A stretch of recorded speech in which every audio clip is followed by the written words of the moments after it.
The evolutionary path of humanity is astonishing. Only a few million years ago, our ancestors already had an ideal coating, fur. However, humans needed to discard this natural fur covering to endure African temperatures that exceed 104 degrees Fahrenheit, equivalent to 40 degrees Celsius, a rare evolutionary adaptation without parallel in the mammal world. A problem emerged later. Once the fur had vanished, they confronted an ice age with exposed skin. What happened next? They reclaimed the missing fur and put it back on. But it wasn't their own fur, it came from other animals. Now begins the incredible tale of how the hairless primates survived the Siberian winter and invented the garments we wear today. In movies and documentaries, early humans are often depicted wrapped in animal skins in front of a cave. Scenes of hunting mammoths with spears or gathering around fires always show them wearing leather vests or cloaks. Nevertheless, this portrayal is incorrect for the early humans who lived in Africa. Given the circumstances, it becomes logical. Noontime temperatures on the African savanna often surpass 104 degrees Fahrenheit, equivalent to 40 degrees Celsius, and during the dry season, some regions approach nearly 122 degrees Fahrenheit, equivalent to 50 degrees Celsius. Picture walking about in a fur coat under that climate. It would be a sure way to suffer heat stroke. In truth, our forebears did the opposite. Instead of covering themselves, they left their skin bare. Over millions of years, body hair thinned until they were almost hairless, while sweat glands multiplied, enabling effective temperature regulation. While other animals panted in the shade, a primate that could hunt at midday appeared. But the cost of being hairless was high. Bare skin burned easily from ultraviolet radiation. Today we have sunscreen, but back then there was none. To insects, naked skin was a perfect target, and each time they moved through thorny bushes, they suffered injuries everything fur once guarded against now attacked directly. So what was one solution humans discovered? Not wearing something, but applying something. Mud, charcoal, red ochre. Our ancestors likely coated their bodies with these materials. Thick mud formed a protective barrier that shielded against UV radiation. Insects found it difficult to land on them. Though thorns could still cause scratches, this was far better than having bare skin. These resources were abundant across the savanna and required no special skill to apply. They acted as natural body armor, and similar practices exist today. The Himba women of Namibia are famous for covering themselves with a mixture of red ochre and animal fat. However, this serves more than just decorative purposes. This utilitarian survival technique shields against UV rays, hydrates the skin, and wards off mosquitoes. This picture brings to mind the protective layers possibly used by our ancient ancestors. Of course, this is not to claim that prehistoric people never made use of animal hides. In sites like Blombos Cave, South Africa, researchers have unearthed ancient leather crafting instruments dating back approximately 70,000 years. Implements like scrapers for removing fur and shaping hides, together with bone awls, suggest that animal skins functioned as mats, blankets, or protection against cold nights. Nonetheless, humans did not stay only in Africa. Approximately 70,000 years ago, Homo sapiens started a significant migration, moving north into Eurasia. In those regions, they were confronted with a problem that mud or animal skins could not solve: the Ice Age. Winter temperatures across Eurasia dropped to -40 degrees Fahrenheit, equivalent to -40 degrees Celsius. Using mud, it would freeze solid. Mud would freeze and stick to the body. Covering oneself with a hide, wind passes through it with ease, and it slips off at the slightest motion. For a naked tropical primate, this was almost a fatal situation. Therefore, humans started deliberately wearing animal skins. They put on the fur they had lost but sourced from other animals. They removed the hides of mammoths, reindeer, bears, wolves, and other creatures they hunted, wrapping the pelts around themselves. This evolved into an essential survival resource, much more than the sporadic use as floor mats or blankets observed in Africa. But one question remains: how can we confirm this account? Garments decompose quickly. Hides do not last thousands of years. They break down and disappear. No apparel from 70,000 years ago can remain intact. Bones and stones persist, but fabrics and hides do not. Finding tools like needles or awls lets us deduce that garments were made during that period, but actual proof of the clothing is missing. This is a significant shortcoming in archaeological research. To get around it, scientists created a clever alternative approach. The textiles disappeared, yet the organism that lived on them survived. The louse. These parasites flourished on human body hair when our forebears were hairy. But as humans became less hairy, lice were almost wiped out. The only remaining habitat was the hair on the scalp, for lice barely making do by holding onto head hair, a new home unexpectedly appeared. That new home was clothing. As soon as humans began to cover their bodies, certain lice left the scalp and moved onto these coverings. The head louse lives on the human scalp, while the body louse is found only in clothing. These two types split off from one another. These two species share a common origin. Genetic analysis then becomes relevant as DNA changes build up at a constant rate. This idea is called the molecular clock. Through studying the genetic differences between them, we are able to calculate when they separated. Scientists examined the DNA of both head and body lice. The results came as a surprise. The divergence happened at least 70,000 years ago, and some research even suggests 170,000 years ago. What does this suggest? People have been using clothing from at least that time onward. Furthermore, they wore these items regularly rather than occasionally, which enabled lice to flourish and breed. These parasites require uninterrupted exposure to human body heat and garments for survival. A short period away from the host results in their demise. The development of lice as a separate species provides biological evidence that people consistently wore clothes. In essence, this parasite turned into a natural time capsule holding clues about early human society. Although the clothing items decomposed, the DNA of the insects living within them kept the essential information. The precise material of those clothes remains a mystery. Yet, the film. Throughout the Ice Age in Eurasia, where temperatures dropped many degrees below the freezing mark, furry animal skins likely served as the main resource. At first, people probably just wrapped animal skins around themselves almost entirely. Such primitive coverings allowed wind to penetrate, restricted motion, and led to major heat loss. To endure severe cold, they needed better methods. This progress meant cutting skins and sewing them together using a handheld awl and needle to produce a snug piece of clothing. However, not all human groups had access to needles. A different hominid species, the Neanderthals, inhabited the same Ice Age region of Eurasia. Neanderthals had a sturdy physique, and their cranial capacity was similar to, or greater than, that of contemporary Homo sapiens. These ancient people had endured the severe European environment for many hundreds of thousands of years. In spite of their toughness, this earlier group eventually went extinct, while the later migrating Homo sapiens continued to survive. What caused this? There are various hypotheses, but one points to a difference in apparel technology. Neanderthals certainly handled leather. Excavations have uncovered implements used to scrape and mold leather, along with awls for making holes. Nevertheless, there is an important difference. Up to now, no-eyed needles, the kind that can thread and firmly sew together pieces of leather, have been found at Neanderthal locations. Researchers believe Neanderthals mainly wore simple clothing, like cloaks or ponchos. It is true that they probably could pierce hides with awls and fasten them with cords. But creating a snug seam proved difficult. Air flows through the openings, which quickly enlarge with movement. When the -40 degrees Fahrenheit, equivalent to -40 degrees Celsius, wind cuts through these layers, body temperature rapidly drops. In contrast, early modern humans showed a different trend. About 40,000 years ago, eyed bone needles appeared at sites in North Eurasia, like Denisova Cave in Siberia. These were sophisticated tools made by grinding and shaping animal bone, and even drilling an eye for thread. So why is this significant?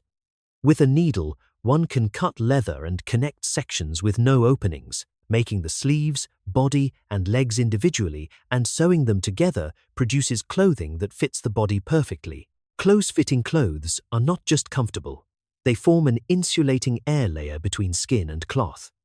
No spaces are left for the wind to get through. Moreover, it allows for multiple layers. During that time, individuals wore soft rabbit fur against the skin and heavy sealskin as an outer shell. This habit represents the start of what is known today as the layered look. The same concept explains why contemporary hiking gear employs multiple layers. The creation of the needle was much more than just a new tool. It allowed for a complex clothing system designed for each body part: gloves, boots, hats, even underwear. Since seams could be made tighter and more elaborate, people could also invest time in decoration and skill. The disappearance of Neanderthals results from many factors: climate shifts, competition for food, illness, interbreeding with Homo sapiens, many intertwined reasons. But among these, the difference in needle and clothing technology may have been one factor that impacted the relative survival rates of the two hominins. Early modern humans definitely had an edge in making intricate, body-hugging clothes and multi-layered outfits. The method of grinding bone to form needles and then employing them to sew leather. Nowadays it appears simple, but this skill was one of the crucial factors that enabled a furless tropical ape to endure the Siberian winter. Nevertheless, human creativity did not stop. After fundamental survival requirements were satisfied, human behavior slowly surfaced, in particular, the desire to show off and make an impression. If clothing had stayed only about preventing hypothermia, our wardrobes nowadays might hold much simpler pieces. One simple brown leather outfit would have been enough, but humans didn't cease there. As soon as they could sew leather garments, they began attaching decorations: seashells, animal teeth, bird feathers, objects that provide no warmth. Actually, they increase weight. So what was the reason for fastening them? To exhibit social standing. Think about it. In the Ice Age, obtaining shells was by no means easy. This indicates they journeyed hundreds of miles, equivalent to hundreds of kilometers, to the coast, or bartered with people who also covered such distances. In fact, shell beads are found at inland archaeological locations more than 62.1 miles, equivalent to 100 kilometers, from the shore. As for predator teeth, they likely indicated the bearer's ability in hunting or handling that specific animal. Who seems stronger, a person wearing a tiger tooth necklace or someone with no ornaments at all? Feathers were similar. The feathers of certain birds could only be obtained in specific seasons and limited regions. Rarity itself gave them value. Garments were no longer just used for shielding against low temperatures. They evolved into a form of ID that instantly disclosed a person's hunting abilities, agility, and educational background. Today, donning high-end brand logos stems from a comparable psychological drive. It was effectively the earliest version of social media. Without speaking, a person's clothing spoke for them. Moreover, colors started appearing. Red ochre. Remember its application for skin protection in Africa. Now, individuals smeared it onto animal hides. Actually, evidence of ochre has been found on implements and decorations employed in leather crafting. By combining charcoal, black pigments, and pulverizing particular minerals, further colors were produced. Furthermore, color began to be introduced into the realm of brown leather apparel. This constituted an early method of coloring and embellishing. What was the purpose of all that effort? Again, it boils down to distinction. Inside a single tribe, attire probably indicated who was a superior hunter, who possessed greater rank, and who had completed rites of passage. Clothing of particular hues, fighters adorned specific ornaments, whereas spiritual leaders had different ones, and so forth. Garments developed into a societal vernacular. This signifies a crucial milestone. Creatures modify their physical forms to attain outcomes peafowl, across countless years, developed splendid tails, and deer sprout enormous antlers. Yet, instead of altering their own physiques, humans affixed external items to their bodies. This accomplished an identical outcome via creativity instead of gradual development. This procedure required much less duration as well. By adding only one novel decoration rather than waiting eons, an individual could transform into a distinct identity overnight. Attire then fulfilled twin roles concurrently: a protective barrier safeguarding the physique from natural elements and an emblem conveying one's social standing. That latter role persists even now. Indeed, it might have grown even more significant than the former. Take today's shopping habits. We frequently value aesthetics above insulation. There is no denying that leather was a superb substance, heat-retaining, sturdy, and proficient at stopping the breeze. However, one fact was clear. Above all, it was weighty. Picture a jacket crafted from mammoth or caribou hide. At the peak of winter, the heaviness might have been bearable, yet if the temperature rose just a bit, it would be soaked in perspiration. Additionally, becoming damp made it increase in heaviness and required extended periods to dry. When the glacial epoch concluded and global temperatures increased, those weighty leather clothes slowly turned into a hindrance. Cleaning them proved exceptionally challenging. Prolonged soaking in water caused them to harden, and inappropriate care led to decay. Hence, people of the Ice Age wound up donning leather attire drenched in perspiration, natural oils, and multiple smells. Chief among problems was the source. Making one ensemble necessitated capturing a creature. A failed hunt meant no garments. An expanding family demanded additional catches. To outfit a whole community, a considerable number of prey were needed. When wildlife numbers diminished or migratory paths altered, the apparel availability changed in response. This produced an inconsistent framework where attire relied heavily on how successful the hunts were. As a result, people began looking for different approaches, a means to manufacture attire without taking animals' lives. The hint was found in an unforeseen spot. Located under the Caucasus Range, between Eastern Europe and Western Asia, lies the small country of Georgia. Within the Jurjuna cave there, researchers unearthed botanical remnants from around 34,000 years ago. These were filaments, particularly from a plant called wild flax, or flex. The discovery's exceptional aspect was their state. Certain strands had been colored in shades like rose, cyan, and ash. For more than 30 millennia, even though it was buried underground, the color remained. What does that mean? As far back as 34,000 years ago, a technique for removing seeds from plants was already known. This indicates that they were handled with enough precision to be twisted, interwoven, and colored. Researchers believe this fiber was used as rope to bind tool parts, as a material for baskets or nets, and as a base for cloth. This signals the arrival of a new option plant fiber in a world where clothing was mostly made from leather. Wild flax. Wild flax fibers had completely different characteristics from leather. When covering the same area, they were much lighter in weight than leather. They felt soft and were not harsh on the skin. Additionally, they allowed good airflow, so they were pleasant to wear in the warmer months. Importantly, these fibers could be cleaned with water. In contrast to leather, putting them in water did not make them rot or become rigid. Being able to wash clothes was a step forward for hygiene. However, at that stage, agriculture had not started. The community was still based on hunting and gathering, and the method involved collecting fiber by finding wild flax in nature. Regularly getting enough of it would have been difficult. Nonetheless, the key change was that the path altered. Instead of getting resources from animals, people started taking materials from plants, a process that ultimately resulted in flax cultivation and cloth production. This was one of the first steps in a much longer journey that followed. The dyed fiber discovered in the cave in Georgia is a key turning point in how humans dressed, and this change went much further than just changing what clothes were made from. This progress led to a major upheaval that affected every part of human life. You might remember the Neolithic Revolution from textbooks. It describes the transition about 10,000 years ago when people gave up wandering and began building lasting communities. This is the usual view. By farming and raising animals, humans secured a reliable source of food. While that's correct, was that all that changed? When you think about it, a strange point comes up. The hunter-gatherer lifestyle was not very hard.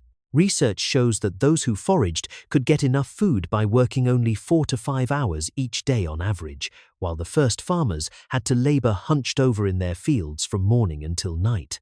there is evidence that their health from a nutritional standpoint actually got worse. So why did they willingly choose the more difficult life of farming? There are multiple ideas. As mentioned earlier, one idea says that the increasing number of people made hunting and gathering unable to sustain them. But another interesting suggestion focuses on fiber. Collecting wild flax had its limits, which made it hard to get the amount they wanted when they needed it. So, people took the straightforward action of planting and growing flax. Through sowing seeds, watering, and harvesting, they could obtain the exact amount of fiber exactly when required. They did not limit farming only to food plants. From the beginning, at least some fields were used to make materials for garments. This is very likely, and there is a similar situation in animal raising. The first reason for having sheep was probably to get meat, milk, and skins. But killing a sheep for food gives you a single benefit. In contrast, cutting its wool keeps the animal living, the wool grows back, and fleece can be collected several times each year. Therefore, over many generations, they began choosing to breed sheep with denser wool, creating a way to keep getting fabric materials without killing animals. The age of wool had started. Wool had another advantage compared to flax fibers: better insulation, the ability to stay warm even when wet, and good stretchiness that lets it get rid of wrinkles well. In colder regions, it stayed the best cloth. Having obtained fibers from both plants and animals, people could now choose and wear clothing that fit the season and conditions. Seen in this light, the Neolithic Revolution was not just a revolution in food, it was also a revolution in apparel. The first large-scale method for producing fiber was developing. Flax was planted in the fields, sheep ate grass in the meadows, and inside the settlement, people twisted thread and created cloth. This was a completely different situation from the time when people relied on hunting. More importantly, this system influenced human society. Because they could make more fiber than they needed right away, the extra could be saved or exchanged. Cloth emerged as a significant medium for trade and value exchange. In this framework, those who owned substantial amounts of high-quality fabric became wealthy and gained power.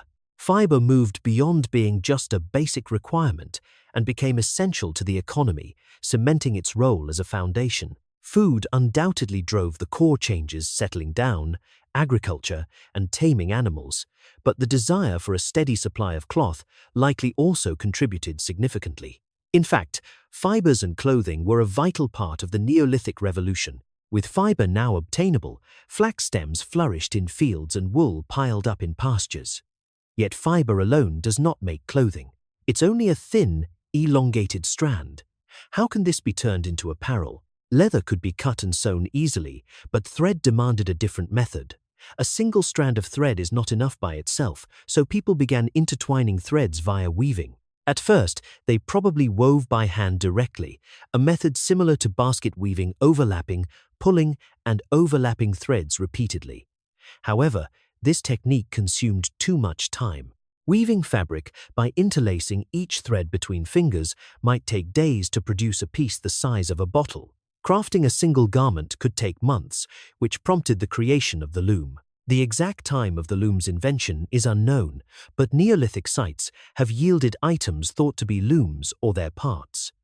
The basic concept is simple. First, thread is stretched vertically and taut the warp. Then, another thread is inserted horizontally. This horizontal thread is the weft. The crossing of warp and weft forms the fabric. The loom's major innovation was its speed.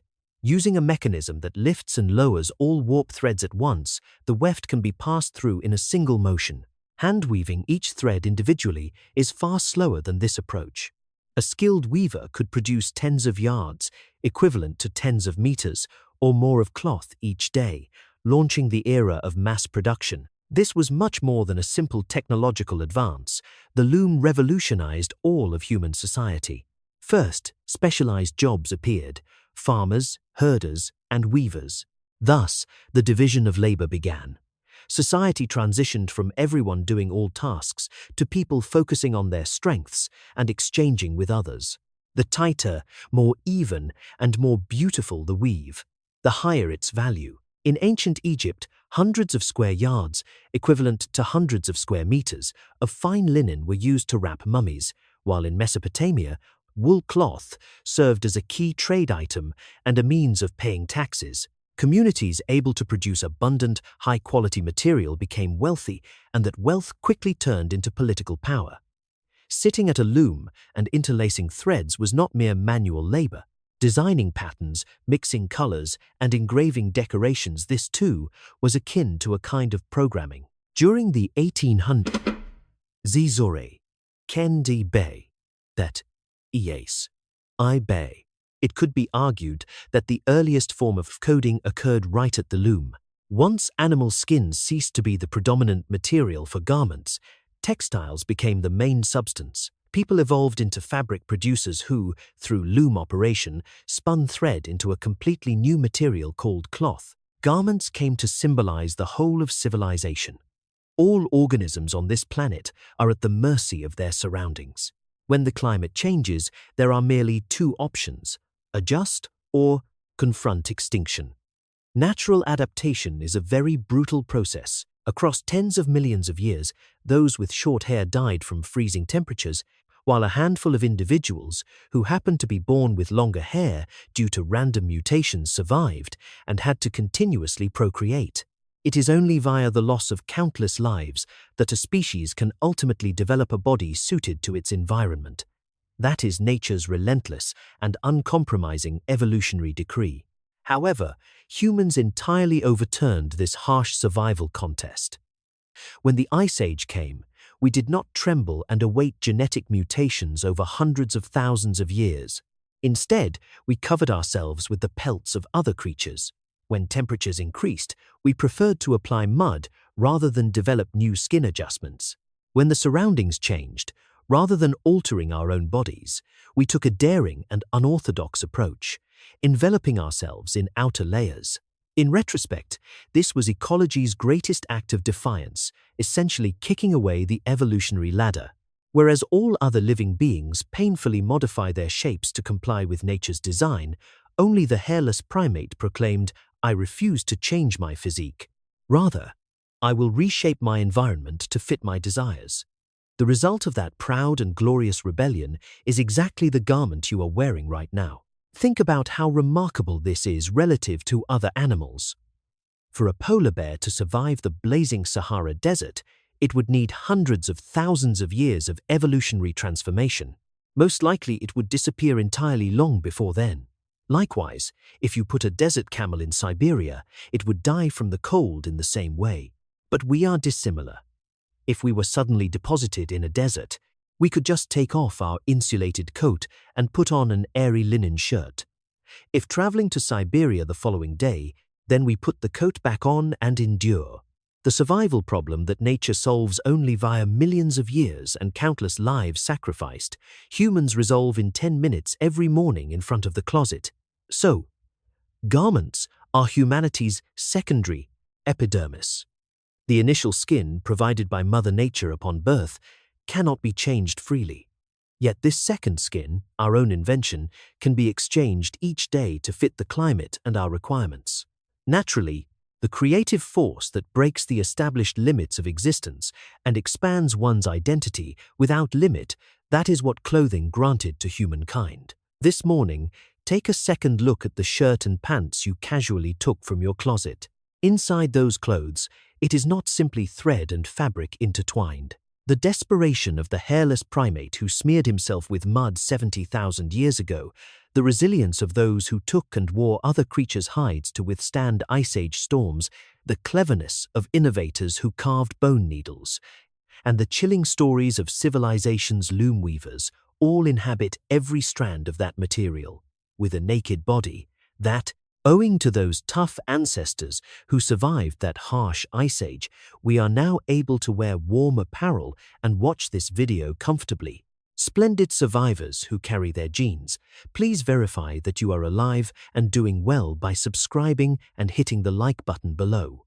I'll be back next time with another amazing tale. See you later.